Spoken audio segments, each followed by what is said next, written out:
Nakapag-loan na nga ako ng isang beses dito at nagawan ko din ng video. Ayan, buo ko siyang natanggap. At ngayon nga, naisipan ko na ibukas ulit yung loan application at surprisingly nga is inofera nila ako ng dalawang magkasunod na loan offer. Ayan, kahit na may existing ako dito, hindi ko pa fully paid yung unang loan ko. Aba, meron nga dalawang offer sa akin at syempre, isi-share ko nga din sa inyo yon dahil good for emergency purposes talaga to dahil buong matatanggap pa din at hindi siya 7 days lang. Kaya yun, kung excited kayo na malaman kung magkano ba ulit yung tubo dito, gaano ba katagal ulit bayaran, panoorin nyo yung video na to hanggang dulo.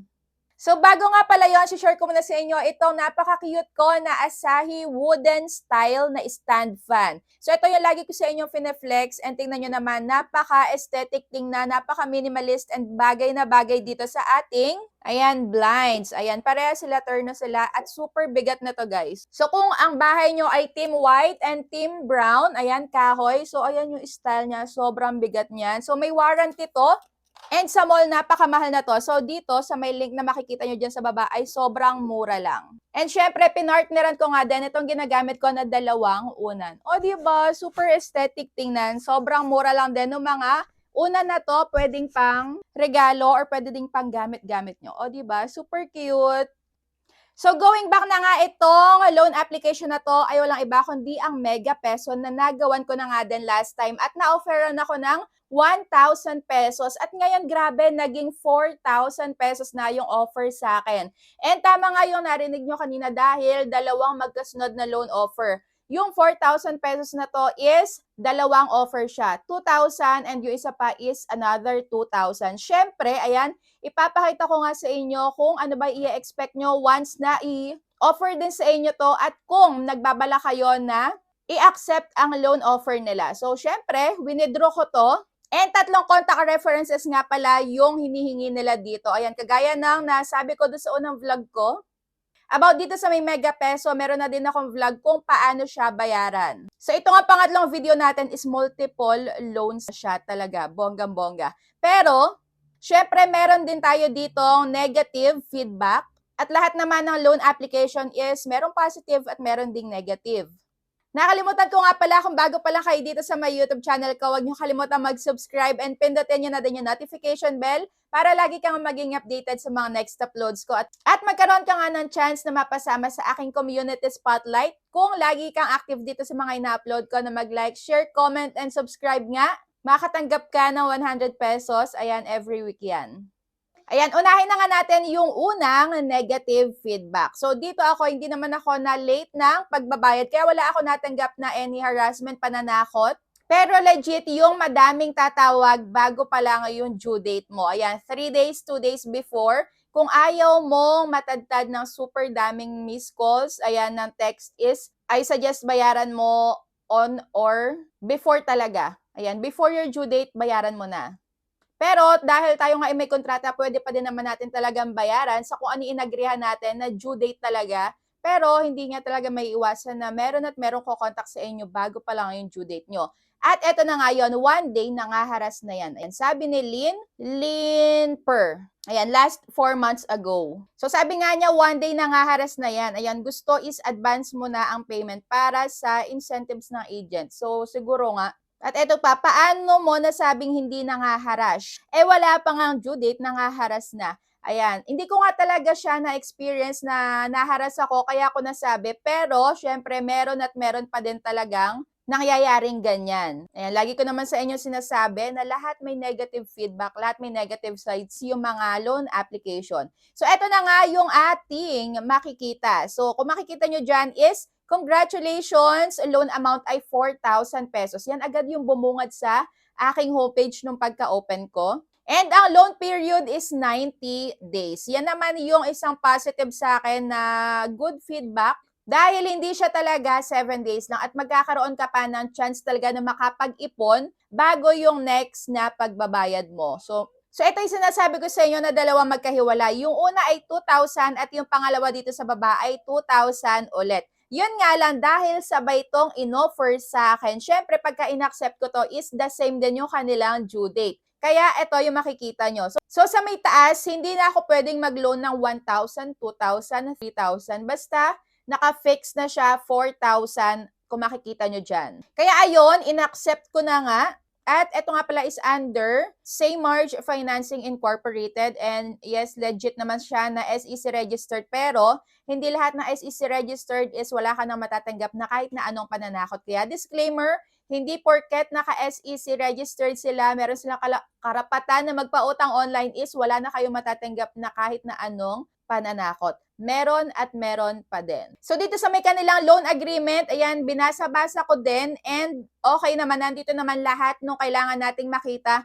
Kung sino-sino yung mga contact information na inilagay natin na tatlo, nandito din. Kaya I suggest, bago kayo maglagay ng contact references, make sure na alam nila na ginamit nyo yung number nila as contact reference nga, dahil baka pati nga sila is matawagan. Yes, possible talaga. And dito nga nakalagay yung ating principal loan amount, 2,000 pesos, term of loan 90 days, at ang kanilang effective interest rate ay 0.2% per day. At ang pinaka-repayment natin or ang madadagdag lahat-lahat sa 2,000 pesos ay 900 pesos. Medyo malaki kung iisipin natin, pero syempre dahil matagal naman nating babayaran. Kaya ayun, makikita nyo mamaya kung magkano yung hati-hati. Kaya makakapag-ipon pa din tayo, lalo na kung emergency, kailangan natin ng agaran, ng money talaga na buong matatanggap, pwedeng-pwede talaga nating isingit si Mega Peso. Kung gusto nyong, or kung kaya nyong bayaran, or kung tanggap nyo yung ipinakita ditong interest. Ayan, bali 900 ang madadagdag. Kaya itong first term natin na lumalabas na 15 days siya bago bayaran, 1,956. So, unang bayad pa lang, parang halos lahat nabigay mo na. Yes, so yun talaga agad yung una ko naiisip, and I'm sure kayo din. Pero since tayo nga is nangangailangan, and hindi naman siya talaga una bes, pati yung interest, babayaran mo na ng isang bagsakan, hindi. Dahil kung makikita nyo dito sa kanilang second and third term, magkakahiwalay talaga. So, hindi lang siya 15 days. Kaya kung bibilangin natin, sa unang term natin is February 27 unang term, at yung pangalawang pagbabayad is March 29 na. O di ba? Tapos yung pangatlo natin or last na pagbabayad is May 13 na. O di ba? Napakatagal ng pagitan. So hindi siya talaga 7 days lang, kaya dito sa may pagbabayad natin ng interest, medyo magaan siya, malayo yung mga pagitan nila. So, ayan, nasa 30 days yung mga pagitan ng pangalawang pagbabayad natin. Tapos yung pangatlo, halos nasa 2 months yung pagitan. O, diba? Kaya kung ako sa inyo, ayan, kung ipagpapatuloy nyo yung paglo-loan dito, make sure lang na talagang kaya nating bayaran tong pinakita na terms na to, para wala ngang problema at walang sakit ng ulo. So, dito naman pagka maaga tayong nagbayad, meron pala tayo ditong madi-discount na 47 pesos. O, diba?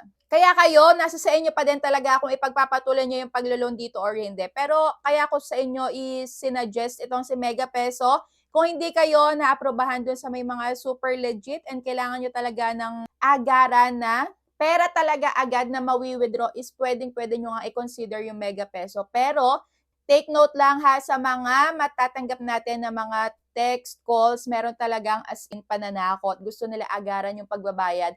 Kaya kung ako sa inyo, bayaran nyo ng mas maaga bago yung due date nyo, kung i-accept nyo itong si Mega Peso. So yun, nakakatuwa lang dahil ang bilis nila ditong magtaas ng offer. Yung unang offer nila sa akin is 1,000, ngayon 4,000 na, at multiple loans pwede pala dito. So ayun lang, kung na-experience nyo na itong si Mega Peso, comment down below kung ano pa yung na-experience nyo sa kanila, kung naabutan ba kayo ng pagka-overdue. Ayan, ano yung ginawa sa inyo, ano yung tinext sa inyo, sinabi sa inyo.